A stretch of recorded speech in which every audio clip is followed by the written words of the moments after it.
Vote যদি দেই তাহলে এই দেশে আওয়ামী লীগ দিব, নাহলে ভোটেই দিব না। হাসিনা সরকারের আমলে আমরা অটো চালায় ভালো আসছিলাম, এই সরকারের আমলে ভালো নাই। এই সরকারের আমলে আমরা একটুও ভালো নাই। গতকালে 15 দিন ডাম্পিং, তো ফ্যামিলি কি খাইবো? সংসার কেমনে চলবো? আমার সংসারটা কে চালাইবো আমি যদি কর্মই না করতে পারি? এই যে ফেলে ওভার করছে হাসিনায়, মেট্রো রেল করছে হাসিনায়, উন্নয়ন করছে হাসিনায়, নাম নাই। দেশে 5ই আগস্ট গণহত্যা করেছে, দেশের সম্পদ লুট করেছে, তারপরে তাকে কেন চান? আপনি কি মিডিয়ার সামনে দেখছেন নিজে ফায়ার করছে? দেখছেন কোন মিডিয়া দায়ী করবেন? আমি দিন আনি দিন খাই ভাই, না কাম করতে খাইতারি না। আমি একটা ব্যবসায়ী আসছিলাম, এই 5ই আগস্টের পর আমার সবকিছু লুটে পিটে হয়ে গেছে। আমি কোনো আওয়ামী লীগ করি না, এটা দলের সাপোর্টার করতে পারি।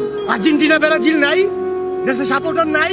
ধানের শীষ, নৌকা, জামাত, জাতীয় পার্টি সব দল নির্বাচনে আসুক, দেখো কার ভোটটা বেশি হয়। 12 তারিখে তো নির্বাচনে কেমন একটা সরকার? ওই যে সরকার আসবে 12 তারিখে নির্বাচনে, ওই সরকার আমার মনে হয় 2 ঘন্টা টিকতে পারবে না। কারণ এই দেশে তো চুরি। শেখ হাসিনা বারবার 3 বারের প্রধানমন্ত্রী, 3 বারে ওমাক নির্বাচন করবে ডাকাইছে।